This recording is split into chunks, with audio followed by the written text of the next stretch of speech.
I'm Jen Taylor Skinner, and this is the Electorette. On this episode, I have a conversation with Rudy Garrett from Alliance for Youth Action.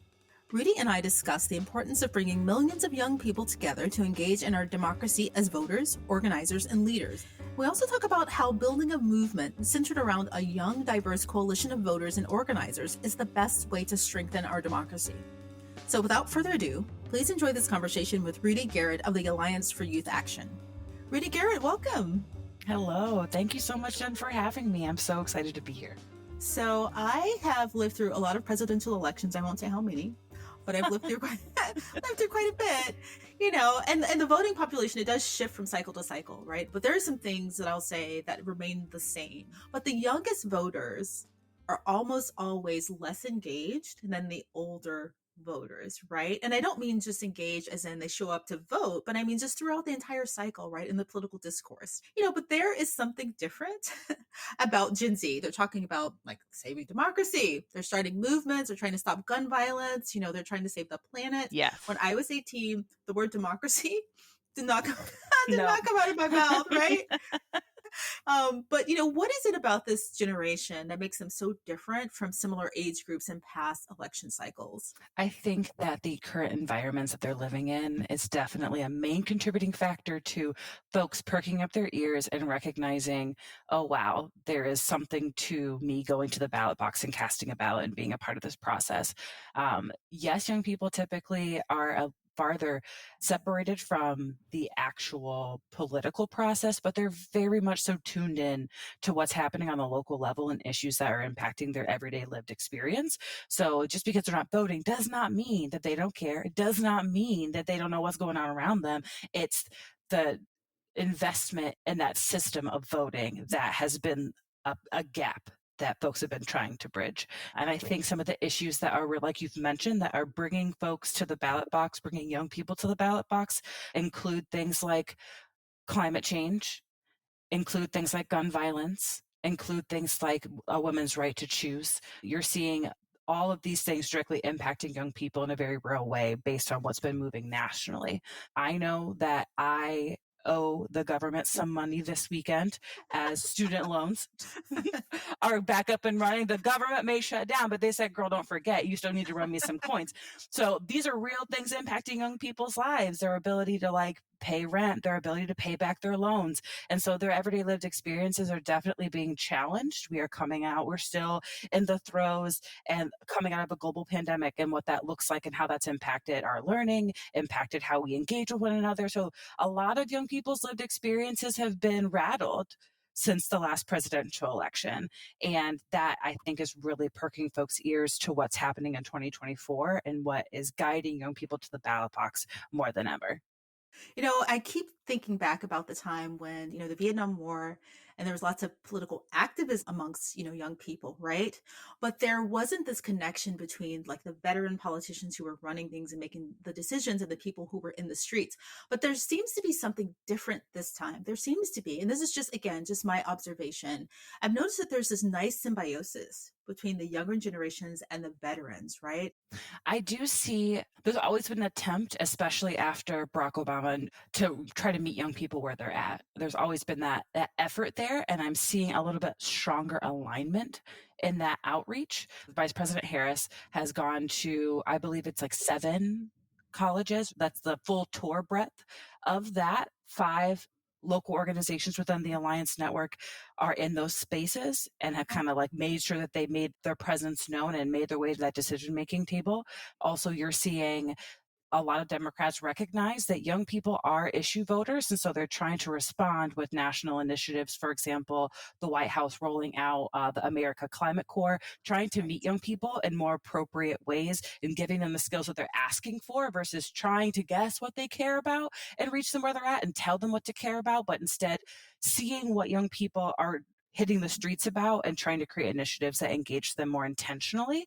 So that's kind of the connection that I'm seeing a little bit more versus trying to yell into the ether and see what gets picked up on TikTok, or back in 2020, it was on Instagram and on all of our social media and all of our Netflix accounts trying to run ads, trying to reach us in more tangible ways. Yeah, that 2020, that was ages ago, right? It's like, It feels like yesterday, I'm not gonna lie to you, and I'm like, "Wait, it's 2024 again. Oh, wow. Here we go." it's like the olden days of Instagram, right? Yes. And so, what was the culture when this work was started? When you started this work, what was the culture of political engagement amongst this constituency? Was there some reticence? Have you seen it shift over the years, over I guess, the years that you've been involved, or over the past 10 years?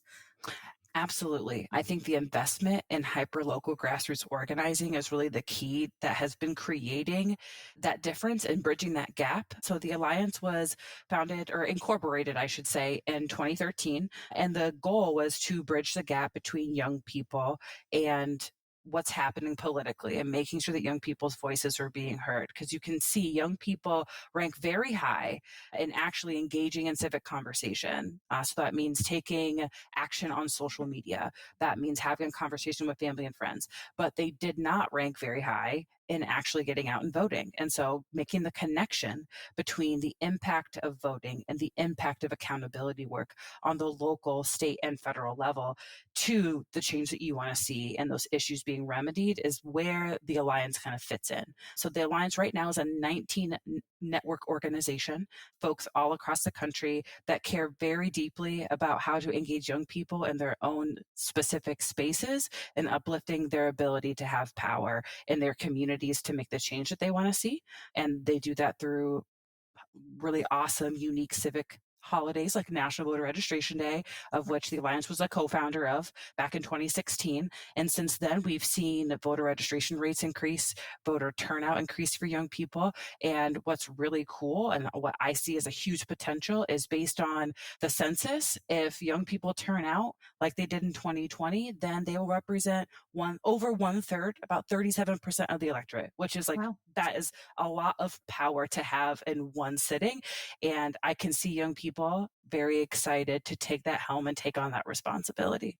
Wow, that's amazing. Actually, one third. That would be huge. That'd be a Yeah. huge. That would be paradigm shifting, actually, in the Right. political sphere. So I was talking to someone a few years ago during one of the major cycles about they do similar work and they were trying to engage young people, but through technology. So it's a different org. And their aim was to change the culture of voting with these young people, to make it cool. I mean, do you have a similar aim? Absolutely. So, some great examples actually happened during National Voter Registration Day, recognizing that young people have been taught, or we have culturally been taught to believe that politics happens in specific spaces that typically are not comfortable for or do not usher in young people. And so, National Voter Registration Day, the whole purpose of that historic fun event is to create hyper local engaging activities that young people actually want to go to. So, for example, our folks in Nevada, Asian Communities Development Council, they hosted an event where you could bring your dog to get registered to vote and get free boba. Who doesn't want boba tea? Folks Wait. love The that. dogs aren't met registering, right? That when you No, said the bring your dogs dog. are Okay. coming for emotional support for their families. Okay. Because who doesn't want to get their dog children together as a community and then also drink some Exactly. boba tea? They were like folks in Detroit, folks in Miami, folks all across Texas were on college campuses hosting really fun tabling events that had games, candy, anything that young people would actually want to engage with versus just posting on social media, hey, you should come get registered to vote, use this online link to click here. Come actually engage with people, come talk about issues that you care about, and do activities that actually sound fun versus just clicking a link. I think we recognize that face to face engagement is the most impactful way to bring folks into a more civic mindset and to build community. So that's really what National Voter Registration Day is about. It's not just about registering, it's about registering for a purpose. It's about coming together and taking collective action and doing something for your peers, your family, and your friends to build something that is more sustainable and represents your values. And young people do hold very deep progressive values. So showing how voting can be that one step to doing Mhm. that. I don't know if you have this data, but I'm curious as to at these events, what's the average age? Are you seeing really young voters, like 18, or are they more in their 20s? And the reason I'm asking that is because when you said, people really want to get out and they want to engage with people. If we're talking about the youngest sect of this group, right, who were 18, they were pretty young during the past 3 years during the pandemic. right? And their involvement in the political process is, it's a completely different lens from you and me. So, what are you seeing that age group? Are you getting really young people out? So what we're definitely seeing is young people between the ages of 17 and 35 registering for Okay. sure. A lot of our efforts are concentrated on college campuses and in high schools. So that specific 17 to around 25 range. We've registered just over 10,000 young people this year all across the country. And that's just, us stretching and getting started before we Mhm. go into 2024. So it's a very exciting place to be, seeing that interest coming from young people, recognizing that, like, what's one thing that you can do when you turn 18? You can register to vote. So Right. that's like the easiest foot in the door activity for folks to do. And we're definitely seeing young people now coming out of the pandemic and recognizing and making that connection that this is one thing I can do to make my voice heard. And in the same way that young people are very drawn to direct action and hitting the streets, that being one of the tools in their tool belt that they're using to make sure that their voice is heard. One of your initiatives is called Democracy Done Right, right? Yes. Yeah, and I know that its aim is to fix our voting system, and I think in the description of it, you say that the current voting system, and I would agree, is still fit for the 19th century for 19th century white landowners. Yes, So can you absolutely. explain that and explain what democracy done right is? So, democracy done right is pushing our election officials, pushing our people in power to make voting more accessible for those most vulnerable in our community. I know that you had a close friend of yours, Kat, on your last podcast talking about the importance of having IDs. Those are some of the barriers that young Yeah. people are also facing, very real in their life. Do they know how to register to vote? Do they understand how to navigate just getting to the ballot box? Do they know how to navigate the more technical elements of casting a ballot? Mhm. Those are really big challenges that young people are facing now for the first time. And Democracy Done Right is a platform that we are trying to use across our country to ensure that young people have better access and have equitable access to the ballot box. Because, like you said, this has not been a system that has been set up for everyone to be successful. You have to know all the right steps and take them in the right amount of time. Voter registration is so different state to state. And so, our folks in Texas and Move Texas have a really challenging experience. Our folks in New Hampshire with New Hampshire Youth Collective also have a really tough experience just getting folks registered because of the rules and regulations that they have in their state. And so the whole initiative is meant to break down the barriers that are unnecessary and not productive to helping young people have access to the ballot box that everybody else should have access to. You shouldn't be a white landowning man in 2023 to be able to access your right to vote. That would be very limiting, right? Yes. We wouldn't have a lot of people out voting. But I'm curious. I was reading through the initiative, and I know you have a petition, and there are some specific reforms that you're asking for. And I'm curious as to if you could name some of those. But before we go into that, I was thinking about the way we vote now, and again, in my lifetime, there have not been many updates to how we vote. And I was reading something recently about the microwave, like this appliance that came onto the scene in the 80s, and it really hasn't changed. Like it has the same buttons that it had back in 1981. And it's just one of those things that have kind of remained the same. And it reminded me of voting, right? Like I've been voting the same way my entire life. Right. With all of this technology we haven't really updated it. And I think like the most changes I've seen in my lifetime were during the pandemic when a lot of people couldn't get out, right? And a lot of, states, they kind of implemented this, vote by mail, and they kind of modernized it, but they were forced to. So I'm curious as to what specific modern reforms you think would help. So I know that many of our local affiliates, to name a few, Next Up Oregon, New Era Colorado, and Chicago Votes, are groups that have worked with their local coalitions to pass really awesome initiatives like automatic voter registration, which is a key pillar of our petition, which just states that every eligible citizen is automatically registered with up to date information from agencies like their Department of Motor Vehicles. So when they go to get a state ID or a driver's license, if you are giving the government information that is also necessary to be registered to vote, why have to take that extra step to go fill out a piece of paper if you're already providing all of the necessary documentation to also be registered to vote. So just making those engagements with government agencies more effortless and making the opportunity to vote more easeful for folks. Also making sure that we aren't purging people from voter rolls. That Right. often happens either just due to inactivity or due to incarceration status. Those are also two very important things that across the country folks are trying to fight for. And then also ensuring that if folks are going to come up to that 18 mark, Mhm. if you live in a state that allows 17-year-olds to register and vote in primary elections, that we are also pre-registering folks to vote. If folks are up in line, why make them have to show up on their 18th birthday, even though it is a really fun and like can be a really engaging way to, like, I remember I was very nerdy when I was young and I could not wait to register to vote. I am one of those people. Jen, I don't know if you were, but I was like, let's do it.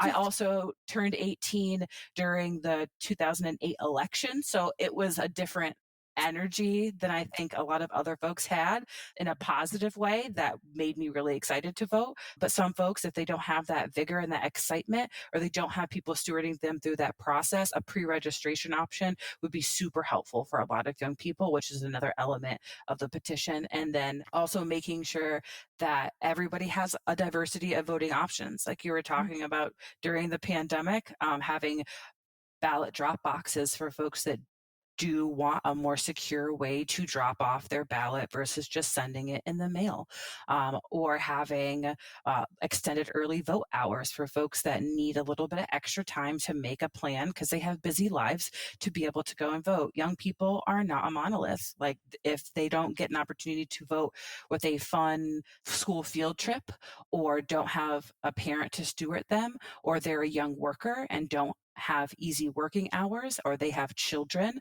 or dependents that they have to care for, sometimes you need a little bit of extra time to be able to make those plans and get out and vote. So making sure that there are a diversity of options that fit all young people, not just some young people. Yeah, that's such an excellent point. Saying that young people are not a monolith, and you just made me think about that. That all young people aren't at college campuses and get a chance to be encouraged by the vice president to vote. Right? Some of them are, out there working. I was working at McDonald's when I was 16 years old, so you would have to go there to meet me. Girl, I was a Dairy Queen. I know what you're talking about. I was at Yeah, the local Kroger in there you Indiana go. frying Yeah, up some fried chicken, and nobody was trying to get me registered to vote there. that's right. But That's right. but the cool part is we're seeing like hyper local organizers deciding like young people, we can go to colleges, we can go to high schools, we can go to like really fun events like festivals in the summertime. But sometimes setting up a voter registration table or just a voter information table outside of a grocery store or a community center can be just as impactful, which is why investing in hyper local organizing is so important, because you're giving the organizations who are going to try to meet young people from diverse backgrounds where they are at, go and knock on their door and have some conversations with them on a Saturday. That is going to get young people more engaged than anything else. And that is just another pitch for fun local youth organizing. Please, if you want to see positive change, this is the way to do it. Funding young people and their ability to reach their peers and have authentic and like very deep relationship building conversations 365 is the only way we're going to do it. Right. That's really good. I'm glad you're breaking down those kind of class barriers that we've seen with, Yeah. political engagement. And I'm curious as to, how these reforms, what vehicle they would take. And you may not have an answer for this, but are we looking at the reinstatement of some of the provisions of the Voting Rights Act or these new laws? I mean, I don't have an answer to that. I talk about this a lot and no one has an answer, but I'm curious as to what you think. For me and my early political education, it's funny that's like something it's are we both laying in bed at night thinking about this? Because I feel like that's what would be keeping me up. Like the voter ID laws that we saw get passed all through the South right after that happened, to me is like that is the story that when I actually am very blessed. I just started with the Alliance about a month ago, but I'm Okay. not new to this network. I Mhm. am was originally from our local Chicago affiliate, Chicago Votes in Chicago, Illinois. I still live here and I'm still very much so close to that organization. And when I learned about why a EVR was so important, why same day voter registration was so important, it was taught to me through the lens of like, let's look at something as simple as an ID and how it can create such a substantial barrier to a young person accessing the ballot and being able to participate like a quote unquote average voter.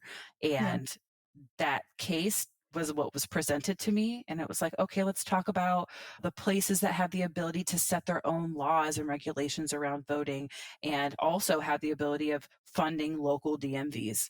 And Yeah. you'd think that those two institutions don't mix. And that the only thing that's really making them mix is this movement for automatic voter registration, but it's not. And it's Yeah. far more nefarious and it's far more strategic than I think anyone would automatically assume. But when you look at it, to me, the writing is on the wall. Oh, you're going to defund DMVs in very particular areas to ensure that certain folks don't have access to an ID. So when elections come around, you don't have to have poll taxes. You don't have to Right. have literacy tests. You already have something baked in to your budget that makes sure that like the most vulnerable don't have access. So I think paying very strict attention to what is happening on your state level, not just voting. Again, I keep referring to it. It's like a foot in the door to Right. civic engagement, to being like an invested member of like the people you care about and accountability for what's happening on the local and state level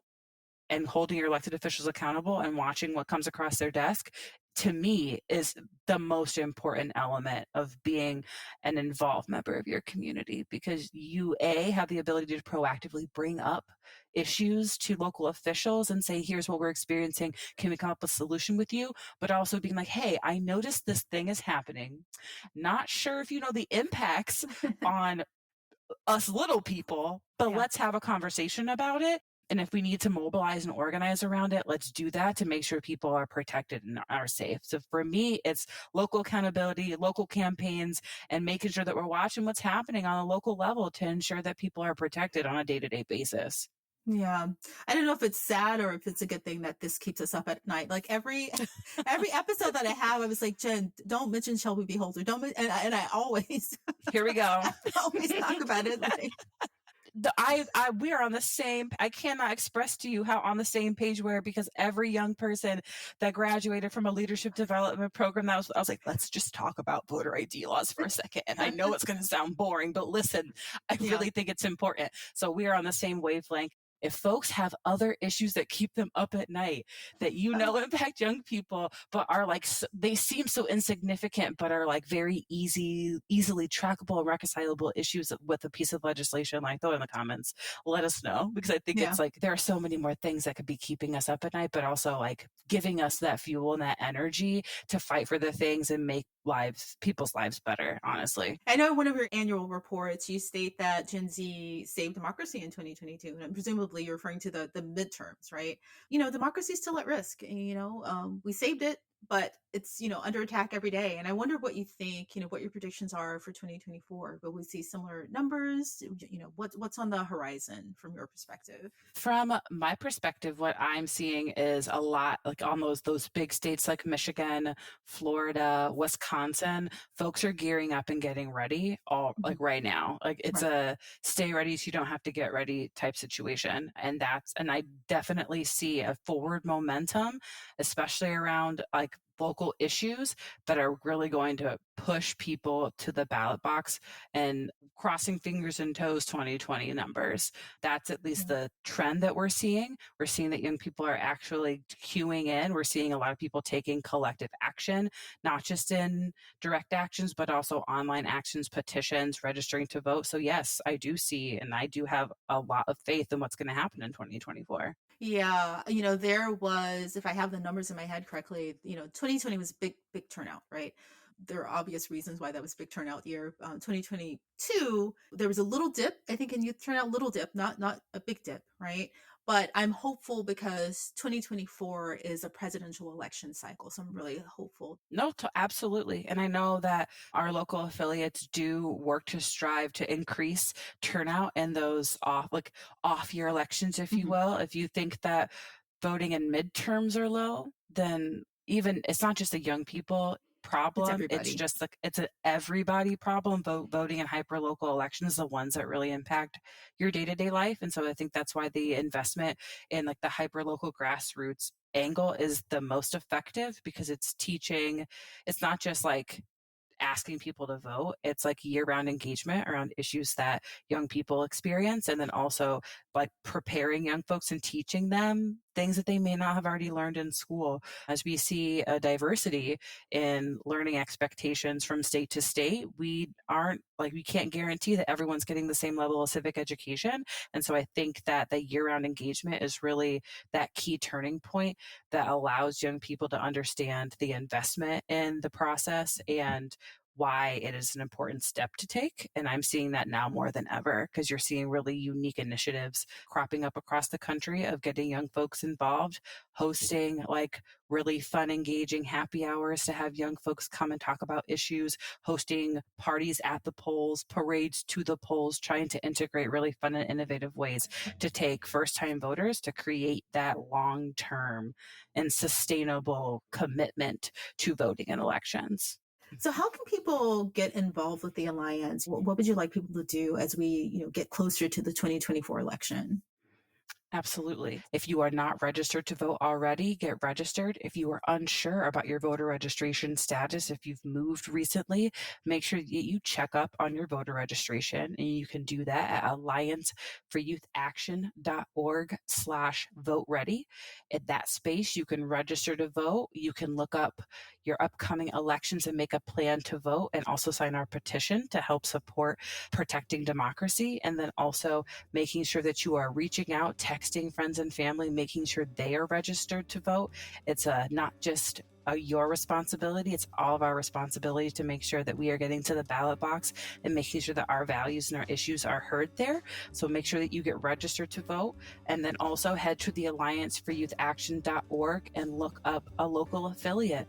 We have 19 unique organizations across the country that you can get involved in, that you can donate to actually start to build the communities that you want to see and to take more collective action on a local level. So come check us out and make sure that you follow us across all of our platforms at the Alliance for Youth Action, because we have really amazing young people doing really, really inspiring work. And who doesn't want to open their timeline and see something positive and see young people making a change?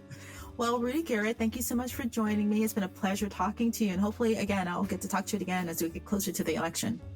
Awesome. I can't wait. And thank you so much for giving us an opportunity to uplift the really powerful work of the Alliance Network. And hopefully we'll talk again soon.